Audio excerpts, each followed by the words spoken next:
नमस्कार, मैं प्रेम कुमार श्रीवास्तव। आज हम लोग बात करने जा रहे हैं बैंकों के ऊपर। जी हाँ, आज हम बताएंगे आपको भारत के टॉप जो है best zero balance saving account bank का। जी हाँ, आप सभी का जीरो बैलेंस सेविंग अकाउंट होगा बैंकों में। किसमें क्या खूबियां हैं, किसमें क्या कमियां हैं, ये सारे डिटेल्स आज हम आपको बतलाएंगे और साथ ही हम कुछ बैंकों के ऊपर कुछ सवाल उठाएंगे। साथ ही इस वीडियोस में हम आपको बिल्कुल निवेदन करेंगे आप सभी से कि आप लोग वीडियो में बने रहें, हमारा सपोर्ट करें, क्योंकि बैंकों का जो मनमाना है उसके ऊपर भी बात करना जरूरी है। बैंकों के मनमाने से काफी ज्यादा परेशानी जो है वो ग्रामीण क्षेत्रों के लोगों को है, जो लोअर क्लास के लोग हैं उनको सबसे ज्यादा परेशानी है। तो आखिर ये सोचने वाली बात है कि इस पर आवाज कौन उठाएगा, कौन बोलेगा बैंकों के खिलाफ, क्योंकि बैंकों के खिलाफ निगरानी करने के लिए गवर्नमेंट तो बहुत सारे चीज बना रखे हैं। बहुत सारे आरबीआई है, बहुत सारे संस्थाएं हैं जो बैंकों के ऊपर निगरानी करती है, लेकिन इनकी निगरानी कितनी कारगर है इस पर भी हम लोग बात करेंगे। लेकिन बहरहाल हम आपको लेके चलते हैं और मुद्दे की बात करते हैं।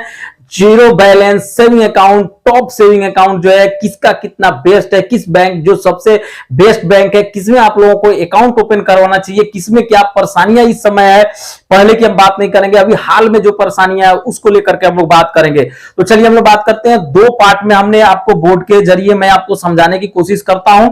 Best zero balance saving account का हम बात करेंगे। हमने दो पार्ट किया है, एक जो है आपको बैंक और एक जो है पेमेंट बैंक। पेमेंट बैंक का मतलब होता है कि जिसका यूपीआई के माध्यम से या आपको जो फोन पे, गूगल पे, पेटीएम के माध्यम से आप लोग काम कर सकते हैं, लेकिन अगर कैश की जरूरत होता है तो शाखाएं नहीं है, ज्यादा कैश आपको नहीं मिलता है, इसको पेमेंट बैंक कहते हैं। और जो बैंक हो गया उसकी शाखाएं हैं जहां से आप जाकर के सभी जगहों पर जहां से जाकर के आप लोग कैश ले सकते हैं। तो जल्दी से हम लोग बात करते हैं पेटीएम, आपको जो पेमेंट बैंक है उसकी बात करते हैं। और पेमेंट बैंक में सबसे नंबर 1 हमने रखा है पेटीएम पेमेंट बैंक का।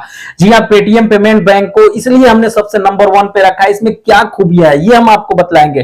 पेटीएम पेमेंट बैंक जो है आपको लगभग जो है 1 लाख का ट्रांजेक्शन एक दिन में अपने अकाउंट से देता है। ये सबसे बड़ी बात है। जीरो बैलेंस, कोई भी जो है मेंटेनेंस चार्ज जो है, इसका मेंटेनेंस चार्ज किसी तरह से जो MAB जो होता है ये किसी तरह से चार्जेबल नहीं करता है। ये सबसे बड़ी बात है।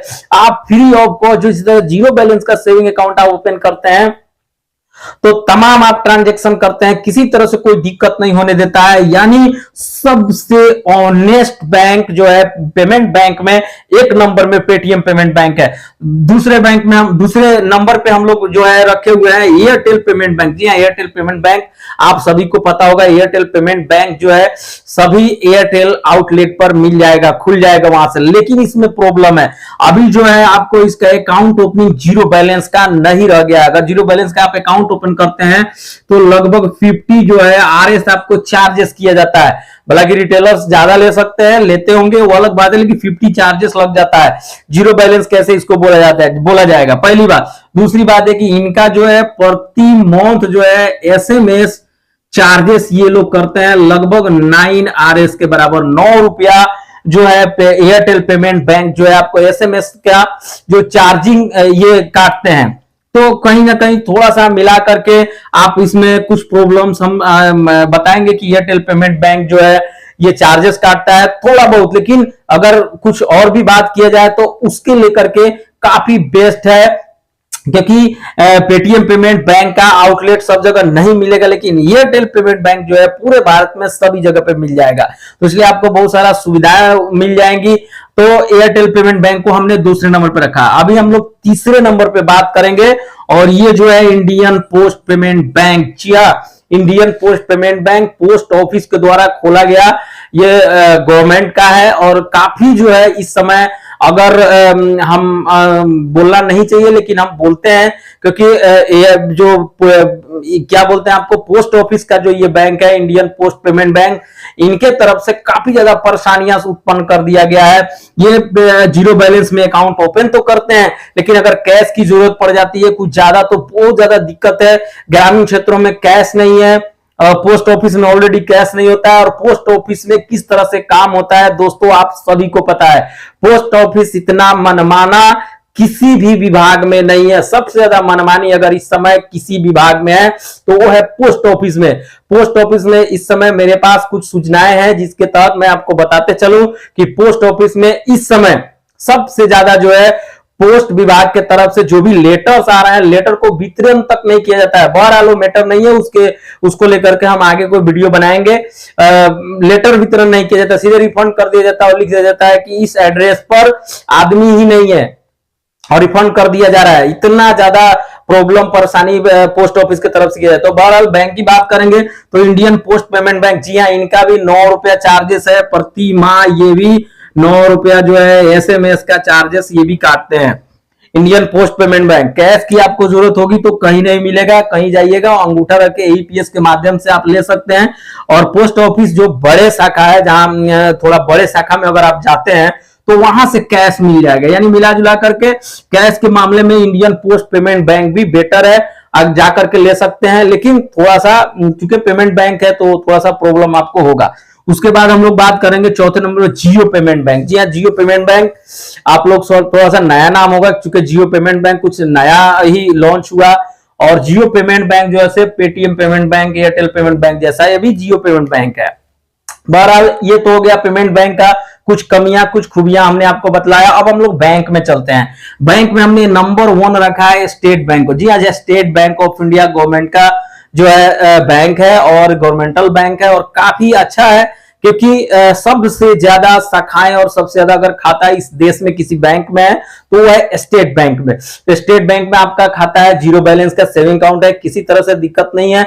10,000 रुपया निकासी जो है आपको हो जाएंगे, 10,000 रुपया एपीएस के माध्यम से निकासी आपको हो जाएंगे पर डे।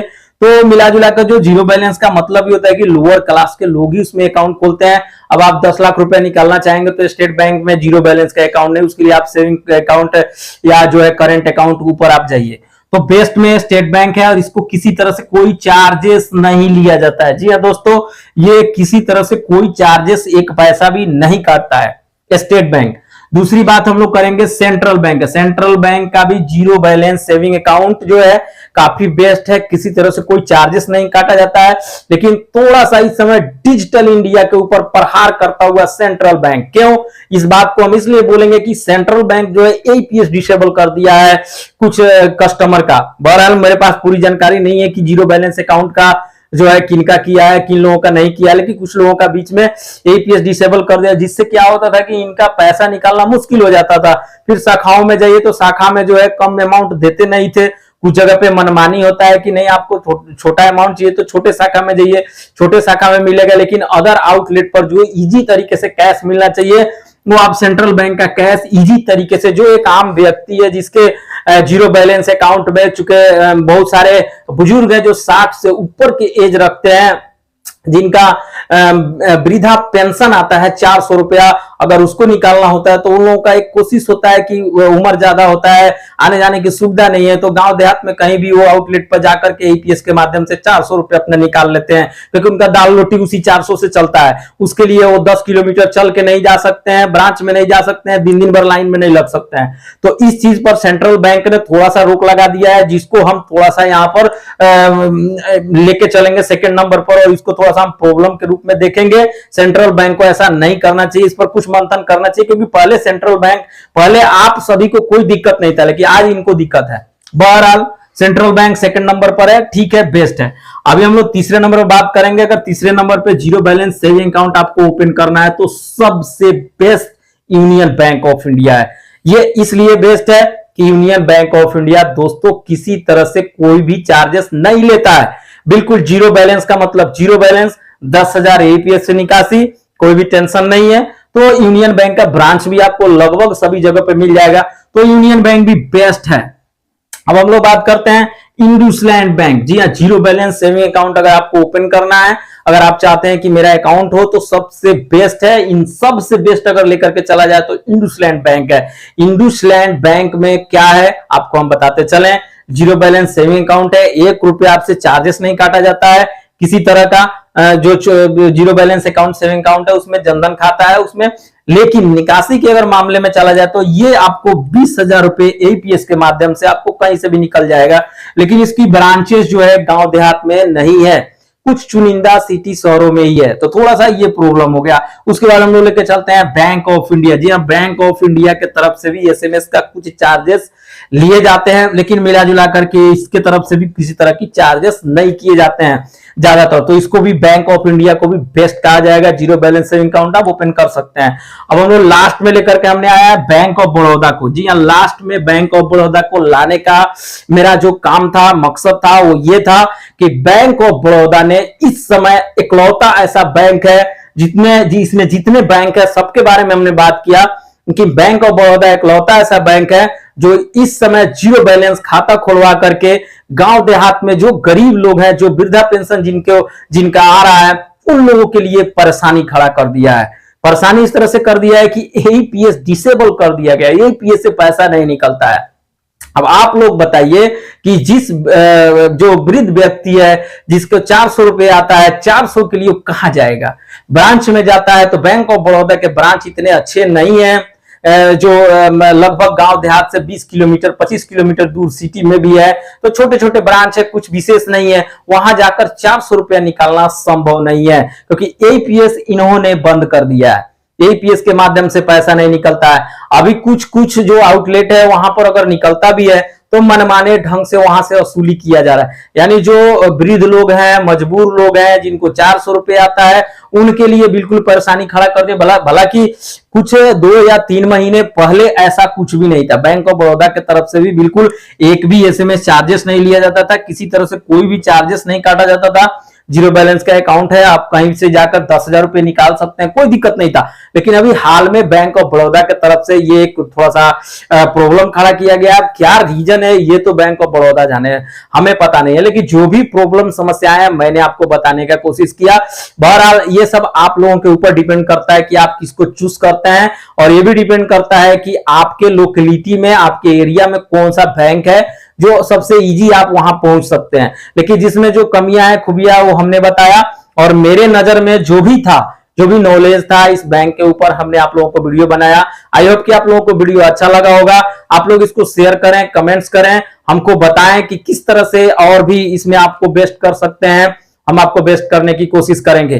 और दूसरी बात है कि हम आपको यहां बताते चले कि आने वाले समय में बैंकों की जो मनमानी चल रहा है, बैंकों की तरफ से जो भी प्रॉब्लम समस्याएं खड़ा किया जा रहा है, तो उस पर भी हम बहुत जल्द बात करेंगे। क्योंकि सबसे ज्यादा परेशानी अगर किसी को है तो गांव देहात के लोग हैं, जहां गरीब लोग हैं, जहां पर जिनको 400 रुपए वृद्धा पेंशन आता है, तो वो 400 रुपए निकालने के लिए ब्रांचों की चक्कर लगाते हैं। ब्रांचों में एक दिन में पैसे नहीं मिलते हैं, 400 रुपए नहीं दिए जाते हैं, बोला जाता है कि 2000-3000 होगा तब दिया जाएगा।